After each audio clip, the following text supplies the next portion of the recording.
Selamat pagi adik-adik, kembali lagi bertemu dengan saya pada kuliah online mata kuliah Ekonometrika. Semoga adik-adik pada hari ini dalam keadaan sehat untuk mengikuti kegiatan perkuliahan online hari ini sampai dengan berakhirnya mata kuliah pertemuan hari ini. Hari ini saya akan membahas mengenai model regresi linear berganda dengan variabel dummy. Tapi sebelum masuk ke materi berikutnya, saya akan membahas terlebih dahulu mengenai tugas yang telah saya berikan minggu lalu. Jadi tugas minggu lalu mengenai regresi linear berganda dan uji asumsi klasik. Jadi pada latihan minggu lalu kita mencoba untuk melakukan uji hubungan antara biaya investasi dan biaya operasional dengan pendapatan usaha ternak di kelompok tani. Jadi, pada latihan tersebut ada variabel Y atau variabel dependennya, yaitu pendapatan usaha ternak dalam rupiah satuannya. Kemudian ada variabel bebasnya, ada dua variabel bebas yaitu biaya investasi dan juga biaya operasional, satuannya dalam rupiah. Jadi pada soal latihan tersebut adik-adik saya minta untuk melakukan analisis uji regresi dan asumsi klasiknya, kemudian menginterpretasikan hasil analisa tersebut. Saya sudah melampirkan tabulasi data. Di sana terdapat 31 responden. Dari ke-31 responden tersebut kemudian kita analisa menggunakan software SPSS. Setelah kita uji dengan bantuan software SPSS, kita dapatkan tabel koefisiennya. Dari tabel koefisien ini kita bisa mengetahui persamaan model tersebut adalah Y sama dengan 8173.508,41 plus 1,11 X1 plus 4,40 X2. Selanjutnya kita lihat tabel ANOVA-nya. Dari tabel ANOVA ini kita akan mengetahui pengaruh signifikansi dari uji F. Jadi signifikansinya 0,000 itu lebih kecil dari 5%, maka uji F yaitu berpengaruh signifikan. Selanjutnya kita lakukan uji T, yaitu uji secara parsial. Itu kita bisa lihat dari tabel koefisien. Kita lihat signifikansi X1 nya nilainya 0,000 lebih kecil dari 5%, maka X1 berpengaruh signifikan. Kemudian kita lihat X2, signifikansinya 0,008, itu kurang juga dari 5%, maka X2 berpengaruh signifikan. Selanjutnya kita lihat uji R-square-nya. Jadi uji R-square kita dapatkan nilainya 73,4%. Jadi itu dapat dilihat di model summary-nya. Setelah itu kita lihat uji asumsi klasiknya. Jadi uji asumsi klasik yang pertama yang kita lihat adalah uji normalitas. Nah, di sini berdasarkan tabel deskripsi statistik itu kita lihat nilai rasio squeamish 2,77 dan kurtosisnya itu 0,92. Nilai rasio squeamish itu tidak berada di antara min 2 hingga plus 2, maka disimpulkan distribusinya data tidak normal. Tapi kita tidak langsung menyimpulkan data tersebut tidak normal. Kita coba dengan uji yang lain, uji Kolmogorov-Smirnov. Jadi kita lihat uji Kolmogorov-Smirnov. Nah, dari tabel one sample Kolmogorov-Smirnov test itu didapatkan nilai Kolmogorov-Smirnovnya sebesar 0,984 dan tingkat signifikansinya 0,288. Jadi lebih besar dari nilai signifikansi 5%. Kesimpulannya bahwa data residual tersebut berdistribusi secara normal. Jadi nanti kita gunakan uji Kolmogorov-Smirnov saja. Jadi dengan uji Kolmogorov-Smirnov sudah dapat menyimpulkan bahwa data itu berdistribusi secara normal. Kemudian kita lihat uji asumsi klasik berikutnya, yaitu uji multikolinearitas. Uji multikolinearitas kita lihat koefisien, tabel koefisien. Di sini nilai fifth-nya itu kurang dari 10, maka dapat disimpulkan tidak terjadi gejala multikolinearitas. Selanjutnya, uji asumsi klasik yang berikutnya adalah uji autokorelasi. Di sini kita lihat pada model Sumari Durbin-Watson nilainya 2,106. Kemudian kita masukkan, lihat pada tabel Durbin-Watson nilai DU-nya 1,570. Kemudian nilai 4 min DU-nya 2,430. Jadi nilai Durbin-Watson yang didapatkan 2,106 itu berada di area yang tidak ada autokorelasinya, jadi disimpulkan tidak terjadi autokorelasi sehingga model dapat diterima. Selanjutnya, uji asumsi klasik berikutnya adalah uji heteroskedastisitas, di mana kita menggunakan uji Gletser. Kita lihat koefisien dari dependent variable uprecede-nya. Jadi di sini dapat dilihat bahwa nilai signifikansi X1-nya itu berpengaruh signifikan karena nilainya kurang dari 5%, signifikansinya 0,039 kurang dari 0,05, sehingga dapat disimpulkan bahwa model regresi tersebut terjadi heteroskedastisitas. Kesimpulan dari analisis uji asumsi klasik yang telah dilakukan, model tersebut tidak memenuhi uji asumsi klasik dikarenakan pada uji heteroskedastisitas itu menunjukkan bahwa model regresi tersebut terjadi heteroskedastisitas, sehingga perlu dilakukan perbaikan data dengan menambahkan responden dan mengurangi data yang terlalu menyimpang. Jadi data tersebut saya akan tambahkan jumlah respondennya. Saya tambahkan 19 responden lagi sehingga menjadi 50 responden pengambilan datanya. Kemudian ada 2 responden yang saya akan hilangkan, yaitu responden nomor 8 dan responden nomor 29. Jika dilihat dari biaya investasi dan juga pendapatannya itu sangat berbeda jauh dengan data responden yang lainnya.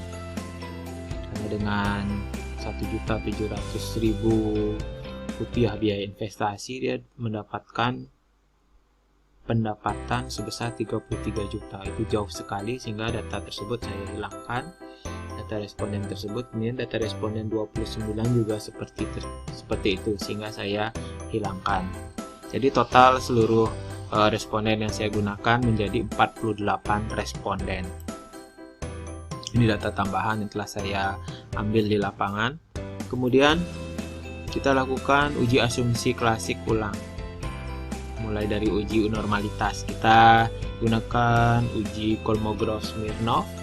Didapatkan nilai Kolmogorov-Smirnov sebesar 1,256 dan tingkat signifikansi 0,085, di mana lebih besar dari nilai signifikan 5%. Jadi kesimpulannya data tersebut terdistribusi secara normal. Jadi hal ini menunjukkan bahwa model regresi linear ini layak dipakai untuk prediksi pendapatan usaha ternak pada kelompok tani tersebut. Selanjutnya kita lakukan uji multikolinearitas dengan melihat koefisien. Jadi di sini didapatkan nilai fifth-nya 2,003, di mana nilai tersebut kurang dari 10 sehingga disimpulkan tidak terdapat gejala multikolinearitas. Selanjutnya kita lakukan uji autokorelasi. Kita lihat model summary-nya, di mana nilai Dudun Watsonnya 1,434. Itu berada di antara nilai DL dan DU, nilai DL 1,297 dan DU 1,570. Jadi nilai Dudun Watsonnya 1,434 itu berada di zona indecision, di mana kesimpulannya tidak secara nyata mengandung autokorelasi sehingga model dapat diterima karena berada di daerah zona indecision. Selanjutnya kita lakukan uji heteroskedastisitas dengan melihat tabel koefisien terhadap dependent variable apresifnya. Jadi dapat dilihat nilai signifikansi X1 dan X2 nya itu lebih besar dari 5%, sehingga dapat disimpulkan bahwa model itu tidak terjadi heteroskedastisitas. Jadi model ini telah memenuhi uji asumsi klasik. Selanjutnya kita akan melakukan interpretasi terhadap linear bergandanya. Jadi kita lakukan uji ulang terhadap model hubungan fungsional Y dengan variabel bebasnya. Jadi kita lihat di tabel koefisien didapatkan model yang baru setelah dilakukan perbaikan data, yaitu Y sama dengan 1189933,61 plus 1,59 X1 plus 3,02 X2. Jadi itu modelnya. Jadi persamaan hubungan fungsional Y dengan X1 dan X2 didapatkan model tersebut. Kemudian interpretasi dari hasil tersebut. Jadi persamaan di atas dapat diketahui bahwa koefisien dari variabel biaya investasi dalam persamaan regresi berganda adalah 1,59. Hal ini menunjukkan jika terjadi kenaikan 1% untuk biaya investasi atau X1, maka akan meningkatkan pendapatan usaha ternak sebesar 1,59% dengan asumsi variabel lainnya tetap atau konstan. Kemudian yang kedua, koefisien dari variabel biaya operasional dalam persamaan regresi berganda ini adalah 3,02. Hal ini menunjukkan jika terjadi kenaikan 1% biaya operasional, maka akan meningkatkan pendapatan usaha ternak sebesar 3,02 dengan asumsi variabel lainnya tetap atau konstan. Selanjutnya, setelah kita mengetahui model persamaan linear tersebut, kita akan melakukan uji F atau uji koefisien regresi secara serempak. Jadi kita lihat tabel ANOVA-nya, terlihat nilai signifikansinya 0,00, di mana lebih kecil dari 5%, berarti secara serempak variabel biaya investasi X1 dan biaya operasional X2 memberikan pengaruh signifikan terhadap variabel terikat pendapatan usaha ternak atau Y. Setelah kita mengetahui hasil uji F, kita lanjutkan ke uji T, di mana pada tabel koefisien itu kita dapat lihat nilai signifikansinya X1 dan X2 nya. Jadi X1 nilainya 0,00, lebih kecil dari 5%, dan X2 nilainya 0,004, nilai signifikansinya lebih kecil dari 5%, sehingga X1 dan X2 secara parsial itu berpengaruh signifikan terhadap variabel Y. Kita lihat interpretasinya. Jadi variabel biaya investasi secara parsial memberikan pengaruh signifikan karena nilainya lebih kecil dari 5% terhadap pendapatan usaha ternak. Hal tersebut menunjukkan kenaikan dan penurunan biaya investasi mempengaruhi kenaikan dan penurunan dari pendapatan usaha ternak. Hasil ini sesuai dengan penelitian Siregar tahun 2009, di mana bahwa biaya pembelian sapi perah memiliki pengaruh terhadap pendapatan. Nah, yang kita ketahui bahwa biaya investasi di dalamnya termasuk dari biaya pembelian ternak, maka biaya ini nilainya sesuai dengan hasil pendapatan yang diperoleh. Selanjutnya kita lihat variabel X2. Variabel X2 yaitu biaya operasional secara parsial memberikan pengaruh signifikan karena nilainya 0,004 kurang dari 5%. Berpengaruh signifikan terhadap pendapatan usaha ternak atau Y. Hal tersebut menunjukkan kenaikan dan penurunan biaya operasional mempengaruhi kenaikan dan penurunan dari pendapatan usaha ternak. Hal tersebut sesuai dengan pendapat Ibrahim tahun 98. Bahwa skala usaha yang bertambah akan berpengaruh terhadap biaya produksi atau operasionalnya untuk memenuhi kebutuhan ternak, khususnya pada biaya pakan. Jadi, skala usaha yang bertambah dengan diikuti biaya produksi yang semakin besar akan berpengaruh pada besarnya pendapatan dan profitabilitas yang diterima oleh perusahaan.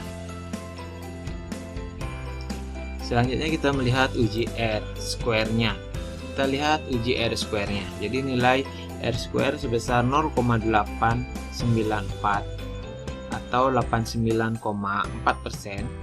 Ini berarti bahwa variasi pendapatan usaha ternak pada kelompok tani tersebut dapat diterangkan oleh variabel yang digunakan, yaitu biaya investasi dan biaya operasional sebesar 89,4%. Sisanya sebesar 10,6% diterangkan oleh faktor lain yang tidak digunakan dalam model. Angka sisa ini kurang dari 50%, berarti variabel-variabel independen memberikan cukup informasi yang dibutuhkan untuk memprediksi variasi variabel dependen.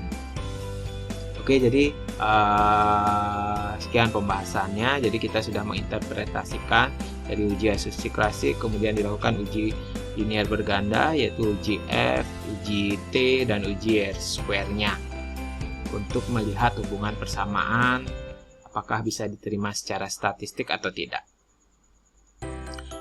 Baik, sekarang adik-adik bisa melihat tugas yang dikerjakan minggu lalu. Adik-adik bisa menilai sendiri di mana koreksi-koreksi yang perlu dilakukan. Apabila ada pertanyaan, saya persilahkan pada sesi diskusi. Terima kasih.